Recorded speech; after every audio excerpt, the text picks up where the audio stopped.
So, weekly video for Broken Paleo, and we're going to talk about meal prep this week. So, we're in the kitchen, and later on, we will have a video of us using our Instant Pot, which is going behind us right now, with something else. But we're going to show a video of us making spare ribs in the Instant Pot, which was our first go with our new toy, which we got for Christmas. So, Broken Paleo meal prep. We meal prep probably about 80% of the meals that we eat, if not more than that. Our breakfasts, our lunch, and most of our dinners get meal prepped with maybe one meal a week that we'll actually cook when we eat. And why do we do that? And breakfast, we the only thing we don't meal prep, because I need to say this because it's important, is eggs, because reheated eggs are terrible. Don't like if you can do hard boiled eggs, awesome. I can't. I hate them. So don't meal prep eggs. It's a bad idea.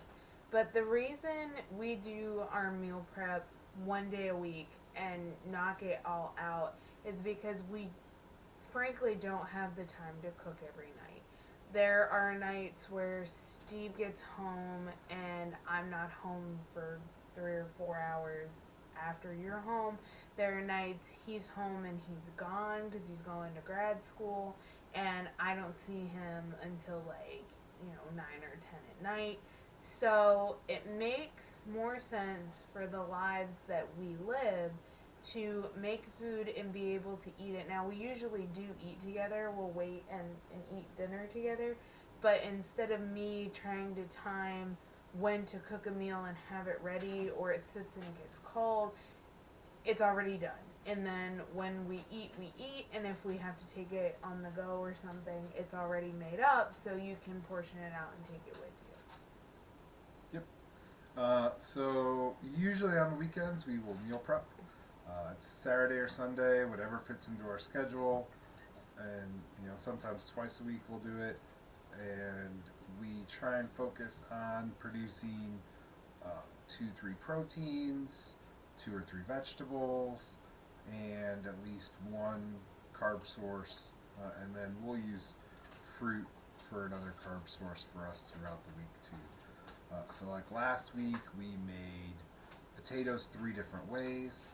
We made broccoli, we had salad mix, and we had ribs, and we had some ham that you. was Chicken or turkey. We have turkey. and turkey, and so we had all of these different things that we were kind of working through, and some of that was leftovers from our holidays, but some of it was stuff that we made. Now this week, I made a dish called pizza chicken, and I made 7 or 8 pounds of chicken worth of chicken in there, and then we have pork roast going behind us in the Instant Pot.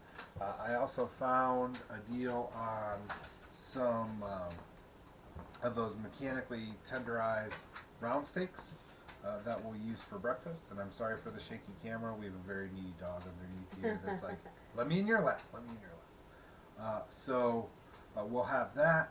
And then we also found some breakfast sausage, and so we have some breakfast sausage that'll get made as well. So we're not really kind of putting together whole meals a lot of times. Uh, in terms of what we prep, a lot of times we will prep elements so that you can mix and match those elements. And so you can have, say, pizza chicken and salad mix, or you can have pizza chicken and green beans, or you can have the roast and green beans, or roast and salad mix, or you can kind of make something a little bit different. Whereas sometimes we'll make, like, say, a batch of chili. Well, then you're just stuck with chili for the week. And there's nothing wrong with that, and you can try and find ways to change that up as well, whether it be by mixing carb sources or whatever.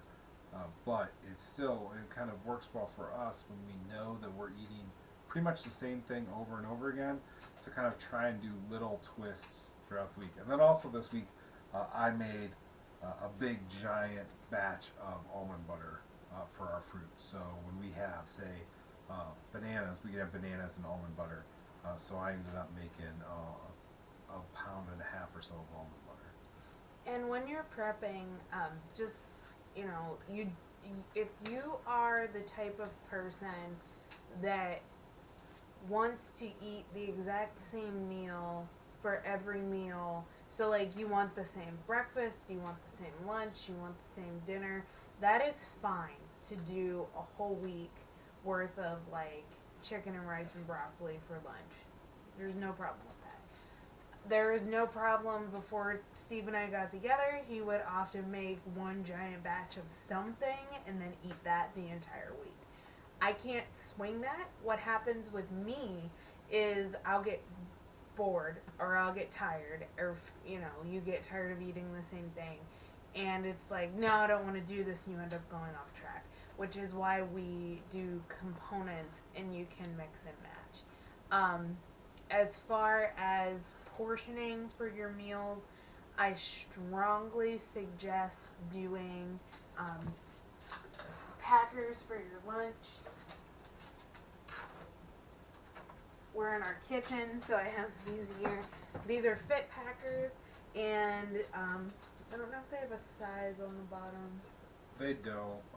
These ones are the single chamber ones because we didn't want to get ones that were divided into 2 or 3 chambers just because we didn't know exactly what would go in them every week.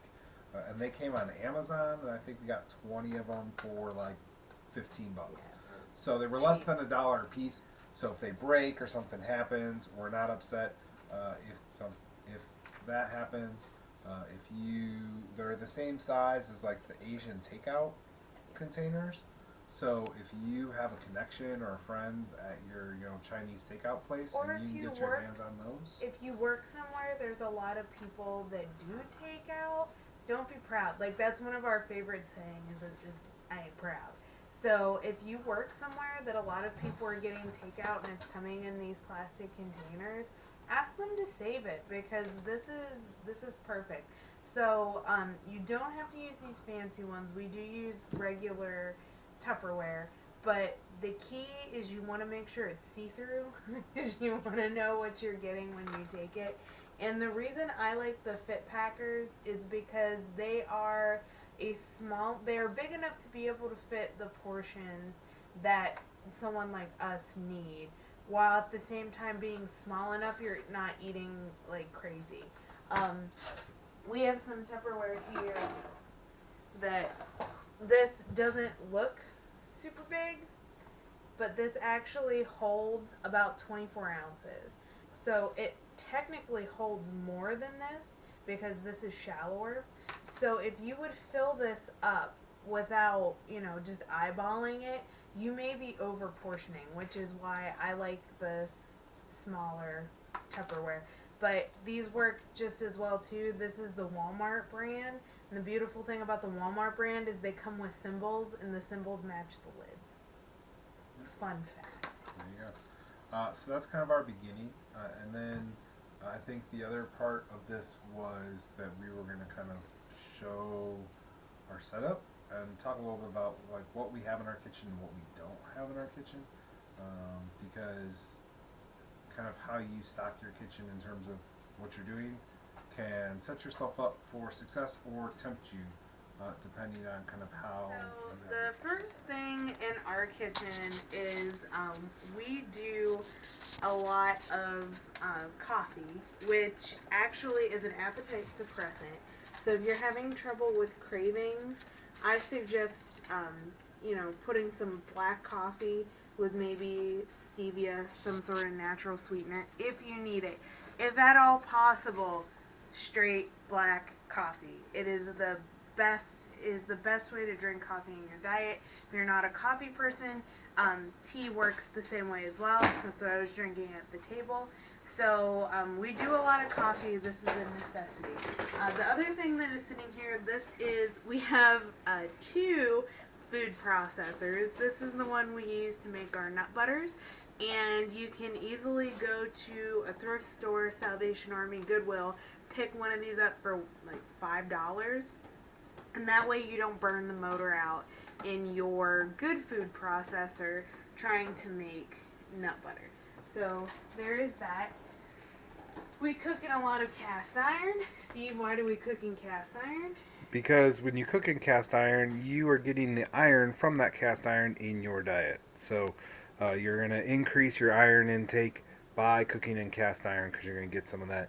And a well seasoned cast iron, you can see these are pretty well seasoned, is just as nonstick as a nonstick pan is. So, you just got to take care of them. We have 4 of them here, everything from a flat griddle to the different sizes. And they're all great because you can cook on the cooktop and then go straight into the oven, pull them right back out of the oven, and use them back and forth. So then when you move further down, this is our Instant Pot, which you'll see. New favorite thing. Yeah, new favorite thing. You can see it's going. And then the other thing that we have is a convection toaster oven. And thank you, Patty and Steve. Steve's parents gave us this as a housewarming present, and it is thebomb.com. It's amazing. So, a couple of the things you'll notice we don't have. We do not own a microwave. The reason why we don't own a microwave is, one, we were both too poor whenever we met to have one. And two, when we talked, when we consolidated and moved in together, it didn't seem like something we absolutely needed. And the more you read about them, especially with reheating food in them, if you're not using glassware, which we showed you, we have plasticware, you get a lot of leaching into your food, and we don't want that. We don't own a toaster because we don't eat bread. And for me, reheating food, we do almost like 90% in the toaster oven, and it comes out great. So when you're talking about what you should and shouldn't have in your kitchen, Steve alluded before about things that could be temptation. So any of your like cake pop makers, funnel cake, what's that thing Mom has? She's like a mini funnel cake factory or something. It has some sort of ridiculous name. If you're not supposed to have sweets in your diet, then don't keep the fun stuff.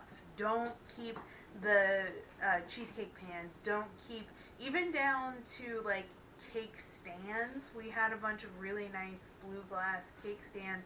I gave them away when we moved because we don't need them anymore.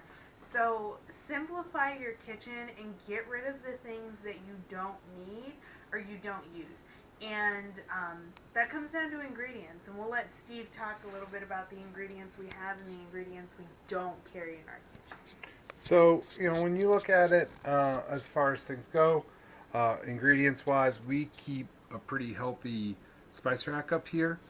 So we go to like Sam's Club and get big sizes of staples. Oh no! Man down. Man down. Staples. We buy stuff from Tactical Calories that's pre-made. The other thing that we'll get here, you can see this too. This is the same thing. As far as the brand, this is Sam's Club brand mixes, and you'll see. I'll bring another one of them up here. This one, it says it's gluten-free, no MSG. All of them have no sugar in them, and so you can use them with pretty much whatever you want. We have salt shakers, we have salt grinders, coconut oil. For when we're not on Whole30, we had a friend of ours who keeps bees, and she hooked us up with some locally sourced honey, and then so we have all of that stuff going on. We keep vanilla, and again, this is sugar free. Some of them will have corn syrup in it, but we have vanilla that is just water and alcohol. You could make your own, and I know how to make my own, but I can be a little lazy on that front, so I don't. Here's our tea cabinet, and so you can see we got a whole lot of tea in here, various different kinds, from stuff with caffeine to stuff without, to some like digestive teas.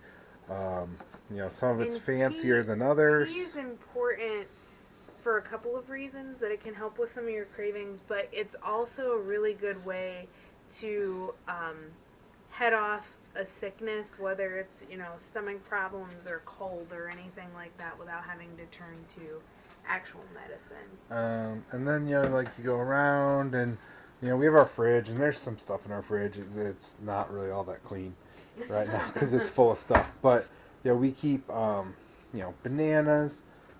This is left over from before we did Whole30, but this is 3 ingredient corn chips, peanut butter for the dogs, almonds, pistachios, Again, pre-Whole30, we had some coconut milk, so there's still some coconut milk there. And our extra containers are all over the place. Fresh garlic.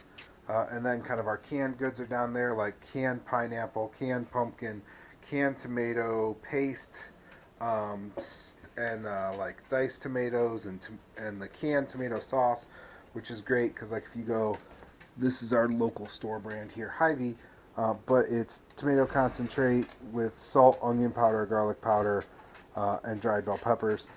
You know, I can make it by buying tomato paste and make that myself, or you know, I can just go out and buy a can, and there's no preservatives or anything in this, so it's really good too.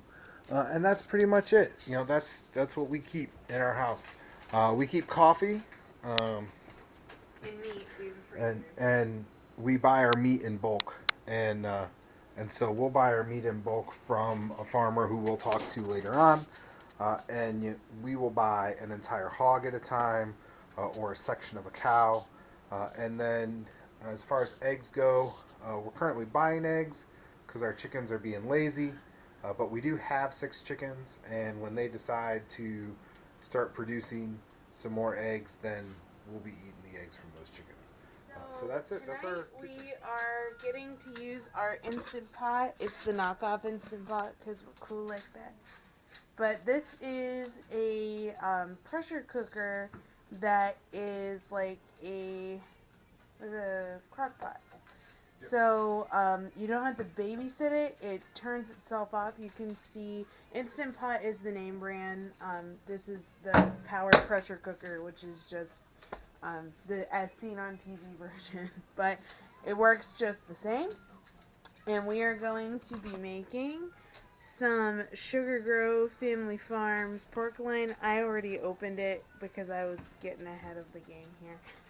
So we are going to use some cold coffee that was left over because we never have a excess of we never waste coffee in this house.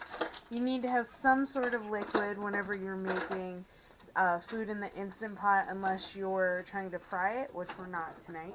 So we have, what is here, about a cup and a half of cold coffee. And Steve is making up our spice blend. So right now there's just black pepper in it.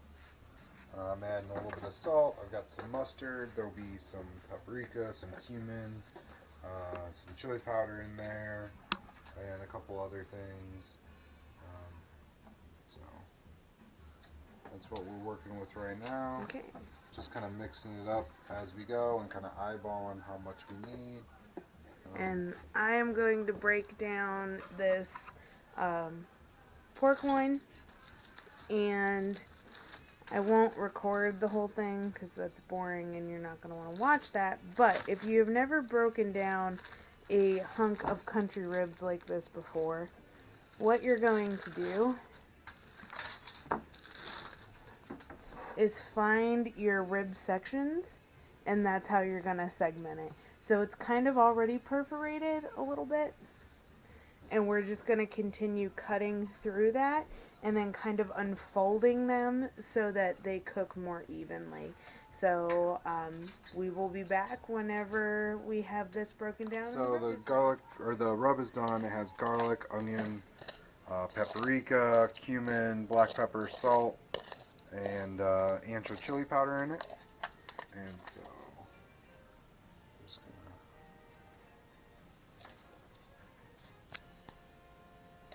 throw a good amount on the ribs. Not really worried about it too much because I'm going to rub it down in a second.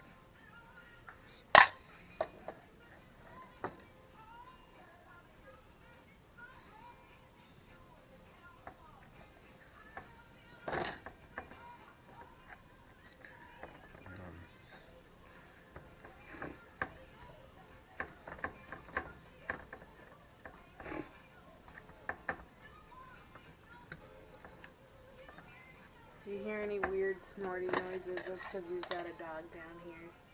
Hey, Theodore. He's just really hopeful that he's going to get to eat this.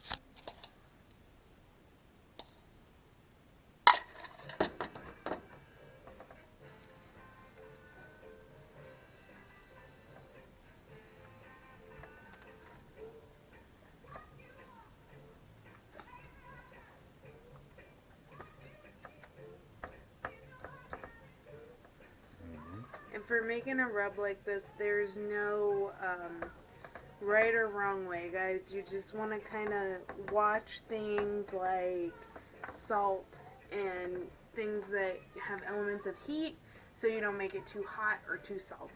Yes. And then you lay them in the bottom of the Instant Pot. And, you know, they can touch the bottom, that's fine, because we're going to put some liquid into it. But, you know, they'll stack on top of each other, and that's fine too. So you kind of make a couple layers. Once that's done, I have a little bit of the rub left. I'll just dump that right on in on top. And then you add your liquid. And again, we're using coffee because we like it.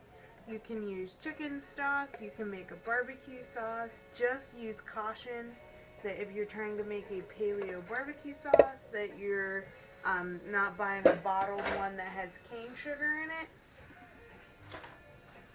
So once that's done, you just put the top on. This is our first time using it, so. Get to line up, put it on. Wait. Is that right? Is that yes? It should be. Okay. What'd you do? I didn't do nothing. So, and then here, you make sure that the things are lined up like that, right? And then you'll set it on the front. So, you want Meat. cook, yeah, chicken meat, Chicken meat. and then cook time 40 is minutes is. 40 minutes, and then There it goes. it'll start. Okay, here we go. Alright, so it's all done. It beeped. We released the pressure. Ooh. A little bit of condensation there. But then 40 minutes later, this is what you get.